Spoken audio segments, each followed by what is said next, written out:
அனைவருக்கும் வணக்கம். இன்னைக்கு நம்ம கார்ப்பரேட் அக்கவுண்டிங் அப்படின்ற சப்ஜெக்ட் கீழே இருக்கக்கூடிய ஒரு எக்ஸசைஸ் சம்முக்கான ஆன்சரை வந்து பார்க்கலாம்.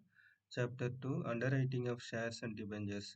அதாவது underwriting of shares and debentures அப்படின்ற சாப்டர் கீழே இருக்கக்கூடிய ஒரு கொஸ்டினுக்கான ஆன்சரை வந்து பார்ப்போம். பப்ளிகேஷன் இஸ் மார்க்கம் publication, page number 2.45, exercise number 7. From the following details, compute the net liability of underwriter. So கீழே கொடுத்துருக்கக்கூடிய இன்ஃபர்மேஷனை பேஸ் பண்ணி அண்டர்ரைட்டருடைய நெட் liability எவ்வளோ அப்படின்றத நம்ம கண்டுபிடிக்கலாம். இதில் வந்து total number of shares offered to the public. So company name எதுவும் சொல்லலை.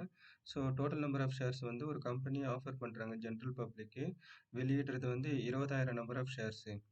நெக்ஸ்ட் அதுக்கான ரேட் எதுவும் கொடுக்கல. அடுத்தது வந்து number of shares underwritten by X, Y and Z. அதாவது மொத்தம் there are 3 underwriters. வெறும் ஒருத்தருக்கு மட்டும்தான் அண்டர்ரைட்டர்ஸ், ஒரு அண்டர்ரைட்டருக்கு மட்டும்தான் ஒர்க்கை கொடுக்கணும் அப்படின்றதெல்லாம் எதுவும் அவசியம் கிடையாது. The company can give its responsibility to more than one underwriters. அப்போ அந்த இஷ்யூவிங் ப்ராசஸ்க்கான ஒர்க்கை வந்து இவங்க ஒருத்தருக்கு மேலே இருக்கக்கூடிய அண்டர்ரைட்டர்ஸ்க்கும் வந்து கொடுக்கலாம். அப்போ 3 பேருக்கு வந்து இந்த ஒர்க்கை அசைன் பண்ணி கொடுத்துருக்குறாங்க 3 டிஃப்ரெண்ட் கேட்டகரிஸில் வந்து. அதில் வந்து பார்த்தோம்னா ஃபஸ்ட்டு அண்டர்ரைட்டர் எக்ஸுக்கு வந்து ஒரு 10,000 ஷேருக்கான ஒர்க்கை கொடுத்துருக்குறாங்க. ஒய்க்கு வந்து 6,000 ஷேருக்கான ஒர்க்கை கொடுத்துருக்குறாங்க. இசட்டுக்கு வந்து 4,000 ஷேருக்கான ஒர்க்கை வந்து கொடுத்துருக்குறாங்க. அடுத்தது வந்து மார்க்டு அப்ளிகேஷன். மார்க்டு அப்ளிகேஷனா stamped application which is named with the respective underwriters. அண்டர்ரைட்டரோட நேமு, சீல் இதெல்லாம் வந்து அதில் சீலாக இருக்கும். அந்த மாதிரி இருக்கிறது தான் மார்க்டு அப்ளிகேஷன். ஸோ அது எக்ஸுக்கு 3,000, ஒய்க்கு 1,800, இசட்டுக்கு வந்து 1,200. அடுத்தது அன்மார்க்டு அப்ளிகேஷனா not sealed or not stamped application அப்படின்னு சொல்லிட்டு நம்ம எடுத்துப்போம். அது ஒரு 6,000 ஷேர்ஸ்க்கான அப்ளிகேஷன்ஸ் வந்து இருக்குது. ஸோ இதை டீட்டெயில்ஸை பேஸ் பண்ணி நம்ம எப்படி வந்து நெட் லையபிலிட்டி ஆஃப் அண்டர்ரைட்டர்ஸ் எப்படி கண்டுபிடிக்கலாம் அப்படின்றத பார்ப்போம். ஃபர்ஸ்ட் வந்து இந்த மாதிரி ஸ்டேட்மெண்ட்டை கிரியேட் பண்ணிப்போம். நம்பர் ஆஃப் ஷேர்ஸ் பர்டிகுலர்ஸ் அப்படி சொல்லிட்டு கிராஸ் லயபிலிட்டி. கிராஸ் லயபிலிட்டினா கம்பெனி வந்து டிசைட் பண்ணியிருக்கக்கூடிய டோட்டல் நம்பர் ஆஃப் ஷேர்ஸ் அதை எடுத்துட்டு வந்து டோட்டல் காலத்தில் மென்ஷன் பண்ணிக்கலாம். அடுத்தது எக்ஸ், ஒய், இசட் 3 பேருக்கும் பிரித்து கொடுத்துருக்கக்கூடியது. எக்ஸுக்கு வந்து 10,000, ஒய்க்கு வந்து 6,000, இசட்டுக்கு வந்து 4,000 கொஸ்டின்ல இருந்து எடுத்தாச்சு. நெக்ஸ்ட் வந்து மார்க்டு அப்ளிகேஷன், அதாவது ஸ்டாம்ப்டு அப்ளிகேஷனை நம்ம கழிச்சிக்கணும். அப்போது எக்ஸுக்கு 3,000, ஒய்க்கு 1,800, இசட்டுக்கு வந்து 1,200. ஸோ நம்ம இங்கே கொஸ்டின்லேருந்து இங்கே எடுத்துகிட்டு வந்து மென்ஷன் பண்ணிட்டோம். அப்போ டோட்டலாக வந்து மார்க்கெட் அப்ளிகேஷன் வந்து 6,000 வந்துருக்கு. அதாவது ரோ வைஸ் நம்ம டோட்டல் பண்ணிக்கணும். 3,000 ப்ளஸ் 1,800 ப்ளஸ் ஒரு 1,200, அப்போ 6,000 வந்துருச்சு. இப்போ காலம் வைஸ் அப்படியே கழிச்சிக்கணும். 10,000ல் 3,000 போயிடுச்சுன்னா 7,000, 6,000ல் 1,800 போயிடுச்சுன்னா 4,200, 4,000ல் 1,200 போயிடுச்சுன்னா 2,800 வரும். 20,000ல் 6,000 போயிடுச்சுன்னா 14,000 வரும். அடுத்தது லெஸ் அன்மார்க்டு அப்ளிகேஷன். நம்ம கிட்ட அன்மார்க்டு அப்ளிகேஷன் வந்து வெறும் 6,000 சொல்லிட்டு டோட்டலாக கொடுத்துருக்குறாங்க. அப்போ எக்ஸ், ஒய், இசட்டுக்கு எவ்வளோ போர்ஷன் எடுக்கணும் அப்படின்றது நமக்கு தெரியாது. அப்போ நம்ம அதுக்கு வந்து நம்ம ரேஷியோ கண்டுபிடிக்கிற மாதிரி இருக்கும். அதை எப்படி கண்டுபிடிக்கலாம் அப்படின்றத பார்ப்போம். அப்போ அன்மார்க்டு அப்ளிகேஷன் வந்து 6,000, அதை நம்ம ஃபர்ஸ்ட் எடுத்துக்கலாம். ஆனால் நம்ம அதுக்கு முன்னாடி நம்ம ரேஷியோ கண்டுபிடிக்கணும். ரேஷியோ எப்படி கண்டுபிடிப்போம் அப்படின்னா, இந்த கிராஸ் லயபிலிட்டின்ற வார்த்தை இருக்குது பார்த்தீங்களா, X, Y, Z already allocate பண்ணியிருக்கிறது. இந்த 20,000 ஷேரை ஃபர்ஸ்ட் கம்பெனி அலோகேட் பண்ணுது. இதை நம்ம ரேஷியோவை கன்வெர்ட் பண்ணி எடுத்துக்கணும்.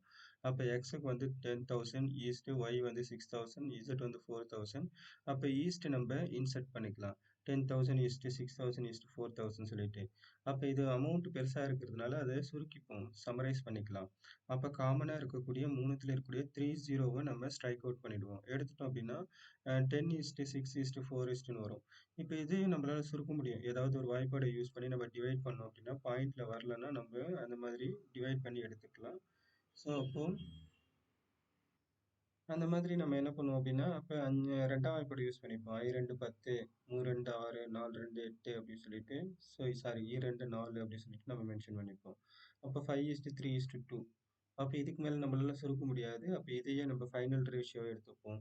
அப்போ டினாமினேட்டருக்கு வந்து 5 + 3 + 2 ஆட் பண்ணோம்னா நம்மளுக்கு டினாமினேட்டர் 10 வரும். எல்லாத்துக்கும் டிவைடட் பை 10 வந்து நம்ம யூஸ் பண்ணிக்கலாம். அடுத்தது unmarked application total number of shares வந்து 6,000. அதை நம்ம இந்த ரேஷியோ வச்சு நம்ம பிரித்து கொடுப்போம். அதை எப்படி பிரித்து கொடுக்கலாம் அப்படின்றத பார்ப்போம். அப்போ என்ன பண்ணுறோம், எல்லாத்துக்கும் டினாமினேட்டர்னா டிவைடட் பை அடிமானம் அப்படின்னு அர்த்தம் தமிழில். அப்போ அதை நம்ம எடுத்துப்போம். எல்லாத்துக்கும் 10 வந்துடும். இப்போ எக்ஸுக்கு வந்து எவ்வளோ, இந்த 6,000 தான் நம்ம பிரித்து கொடுக்க போகிறோம். ஸோ அப்போ 6000 வந்து அப்போ எக்ஸுக்கு வந்து 5 அப்போ 5/10 பின்னமாக மாற்றிக்கிறோம். அப்போ 6000 இன்ட்டு 5/10 போட்டோம் அப்படின்னா நமக்கு 3000 வரும். ஒய்க்கு அதே மாதிரி தான் 6000 இன்ட்டு ஏன்னா ஒய்க்கு வந்து 3 அப்போது 3/10 போட்டோம் அப்படின்னா 1800 வந்து ஒய்க்கு வரும். அடுத்தது வந்து இசட்டுக்கு அதே மாதிரி தான் 6000 இன்ட்டு இசட்டோட இது வந்து ரேஷியோ போர்ஷன் வந்து 2 அப்போ 2/10 போட்டோம் அப்படின்னா நமக்கு 1200 வரும். இப்போ நம்ம ஆல்ரெடி நம்ம லெஸ் பண்ணி வச்சிருப்போம் கிராஸ் லைபிலிட்டியிலேருந்து மார்க்கெட் அப்ளிகேஷனை லெஸ் பண்ணி ஒரு பேலன்ஸ் இருக்கும்.